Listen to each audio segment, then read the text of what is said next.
Question છે આપણો drift વેગ અને વિદ્યુત પ્રવાહ ઘનતા વચ્ચેનો સંબંધ અથવા ધાતુની અવરોધકતાનું સૂત્ર મેળવો। એક આકૃતિ આપેલી છે। આકૃતિમાં આપણી પાસે એક વાહક તાર લીધો છે। આ વાહક તાર નો પોર્શન એટલે કે આ ધારો કે અહીંયા આગળ ઋણ વિદ્યુત ભાર છે અને ધારો કે આ ધન વિદ્યુત ભાર છે। તો વિદ્યુત ક્ષેત્રની દિશા, વિદ્યુત ક્ષેત્રની લાક્ષણિકતા આપણે શીખી ગયા હતા। વિદ્યુત ક્ષેત્રની દિશા હંમેશા વિદ્યુત ક્ષેત્ર ક્યાંથી ક્યાં જશે? વિદ્યુત ક્ષેત્ર ધન ધ્રુવથી લઈને ક્યાં સુધી જશે? ઋણ ધ્રુવ સુધી જતું જોવા મળશે। આપણે એક વેગનું સૂત્ર જાણીએ છીએ, વેગ બરાબર અંતર ભાગ્યા સમય। તો વેગને દર્શાવવું હોય તો વેગ v ઇઝ ઇક્વલ ટુ સૂત્ર દર્શાવી શકો છો delta x upon delta t. Delta એક્સને જો આમાંથી કરતા બનાવો તો delta x is equal to v into delta t, પણ ડ્રિફ્ટ વેગનો ઉલ્લેખ કરેલો છે એટલે આપણે વીડીનો યુઝ કરીશું। ડ્રિફ્ટ વેગ માટે શાનો યુઝ કરીશું? વીડી।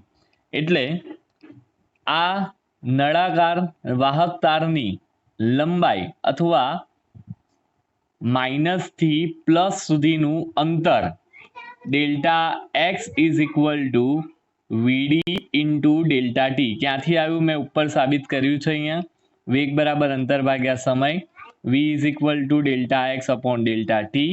સો delta x is equal to VD into delta T. આપણે એક સંખ્યા ઘનતાનું સમીકરણ શીખી ગયા છે 11મા ધોરણમાં। Small n is equal to capital n upon capital V. Small n is equal to capital n upon capital V.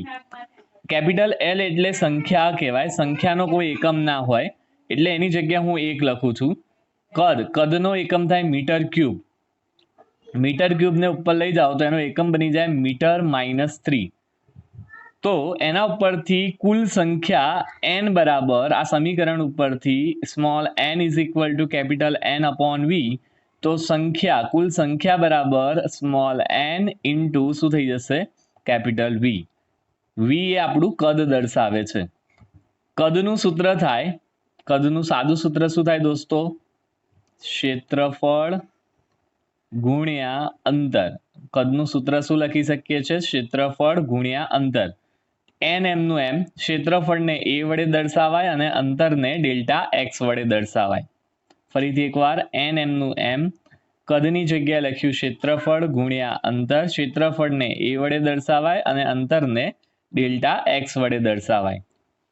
a એમનું એમ, n એમનું એમ, પણ ડેલ્ટા એક્સ એટલે સમીકરણ નંબર 1માં આપણે ડેલ્ટા એક્સની કિંમત જોઈ, સૂત્ર હતું વીડી ઇન્ટુ ડેલ્ટા ટી, એટલે સમીકરણ બની જશે વીડી ઇન્ટુ ડેલ્ટા ટી।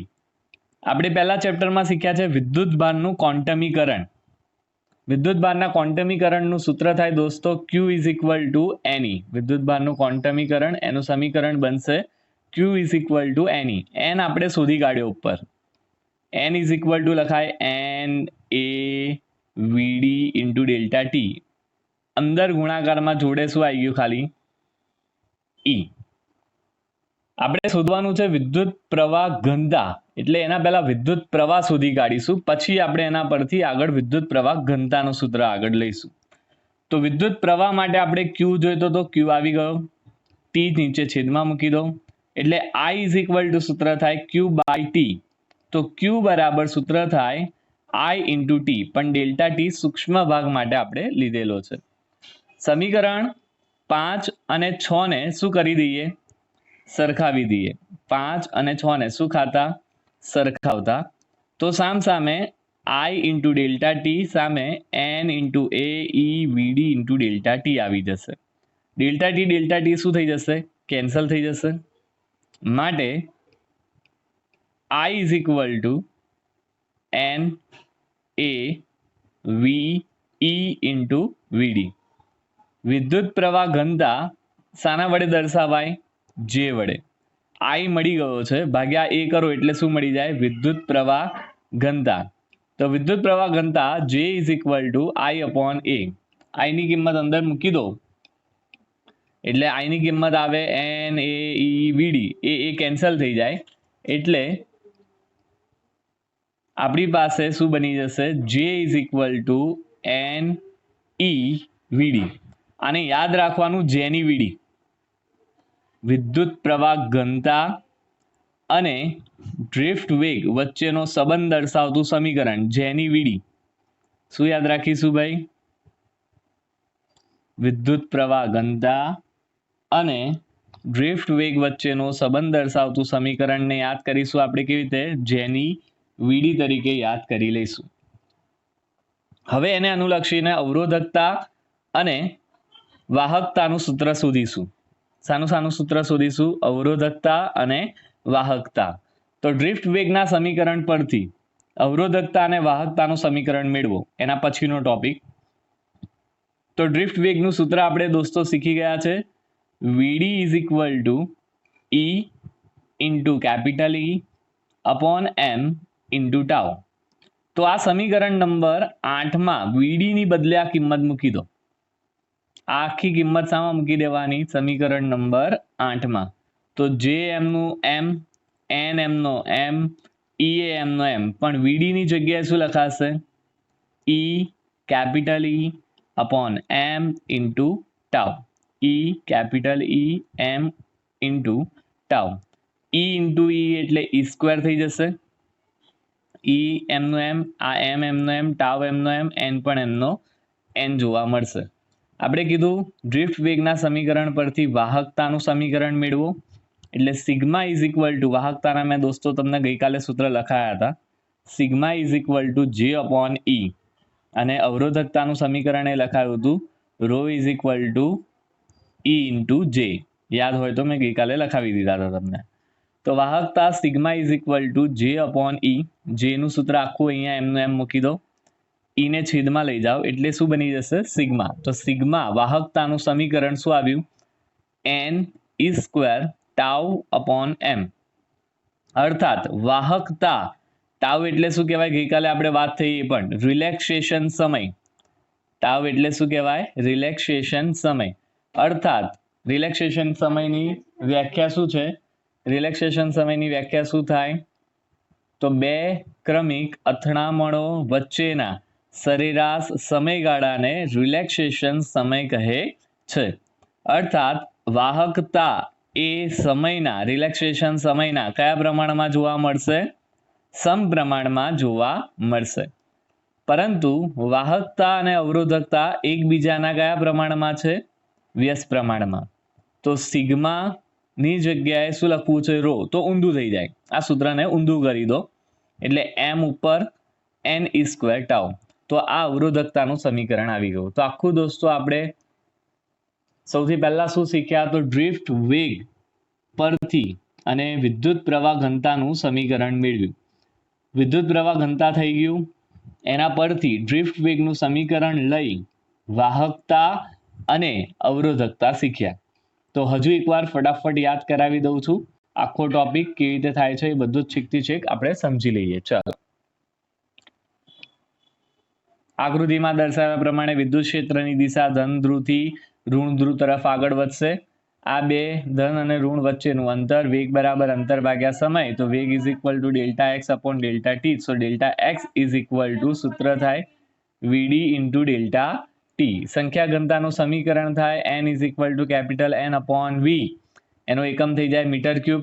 તો કેપિટલ એન ઇલેક્ટ્રોનની સંખ્યા is equal to small n into v. V એટલે કદ. કદનું સૂત્ર થાય ક્ષેત્રફળ ગુણ્યા અંતર.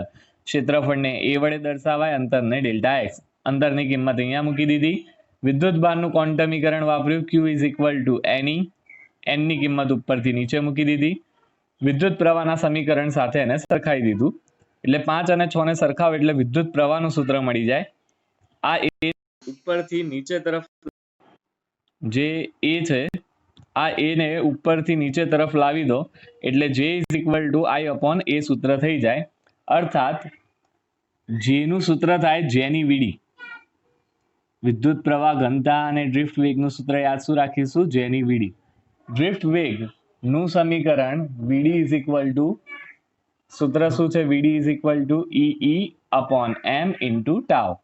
જેની અંદર કિંમત મૂકી દો એટલે J is equal to n e square e tau upon m થઈ જશે. વાહકતાનું સૂત્ર sigma is equal to J upon e. એટલે જે અપોન ઈ મૂકી દો n e square tau upon m. અર્થાત વાહકતા એ રિલેક્સેશન સમયના સમપ્રમાણમાં હોય છે.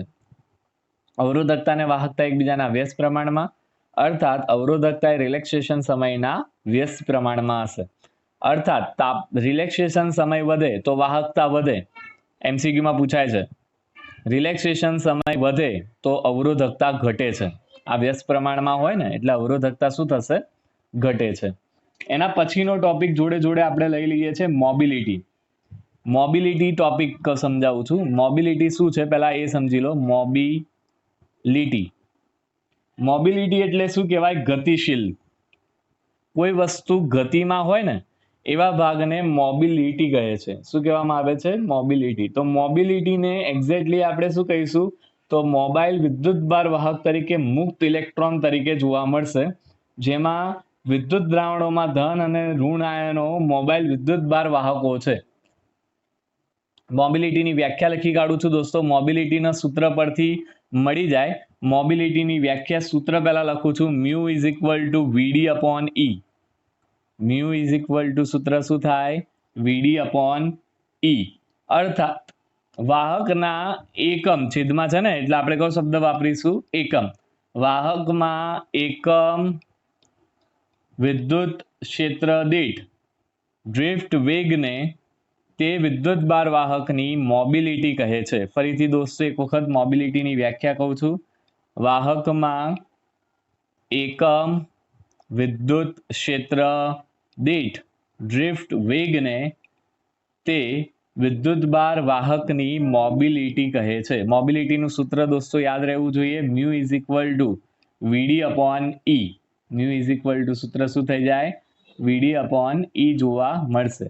મોબિલિટી અને ડ્રિફ્ટ વેગ વચ્ચેનો સંબંધ લેવો હોય તો વીડી ડ્રિફ્ટ વેગનું સમીકરણ v d is equal to e upon m into tau. ઈને છેદમાં લઈ જાઓ તો વીડી અપોન ઈ. વીડી અપોન ઈને શું કહેવાય દોસ્તો? મ્યુ. તો મ્યુ ઇઝ ઇક્વલ ટુ સૂત્ર થાય ઈ અપોન એમ ઇન્ટુ ટાઉ. અર્થાત રિલેક્સેશન સમય વધે તો મોબિલિટી વધે, રિલેક્સેશન સમય ઘટે તો મોબિલિટી ઘટે. આ બંને વચ્ચેનો તફાવત આવી ગયો. એના પછી નેક્સ્ટ હજુ પણ આપણે મોબિલિટી રિલેટેડ વિદ્યુત પ્રવાહનું સૂત્ર મેળવવું હોય તો સૂત્ર વિદ્યુત પ્રવાહ ઘનતા પરથી પણ લઈ શકીએ છીએ. જેની વીડી આપણે હમણાં સૂત્ર શીખ્યા. શું સૂત્ર શીખ્યા? જેની વીડી. જેનીમાં જે શું છે? વિદ્યુત પ્રવાહ ઘનતા એટલે I upon A n e into v d. અર્થાત I is equal to n e v d into A. આ આપણે વિદ્યુત પ્રવાહનું સમીકરણ આવ્યું. મોબિલિટી મ્યુનું સમીકરણ લાવવું હોય તો આપણે અહીંયા આગળ શું કરીશું? તો આપણે અહીંયા ઓલું મ્યુ વાળું સૂત્રનો ઉપયોગ કરીશું. Mu is equal to v d upon e. તો વીડી ઇઝ ઇક્વલ ટુ શું લખાય? Mu into e. તો આ વીડીને બદલે આપણે શું લખીએ હવે? ખાલી મ્યુ ઇન્ટુ ઈ એટલે n e mu e into A. શાના બરાબર? આઈ. મોબિલિટીને કરતા બનાવવો છે તો મ્યુ ઇઝ ઇક્વલ ટુ સૂત્ર શું બની જાય? I upon n e into A. તો આ શાનું સમીકરણ આવી ગયું? વિદ્યુત પ્રવાહ ઘનતા અને મોબિલિટી, અથવા વિદ્યુત પ્રવાહ અને મોબિલિટી. પ્રવાહ ઘનતાનું સમીકરણ બનાવવું હોય તો આના બદલે જે લખી શકો છો.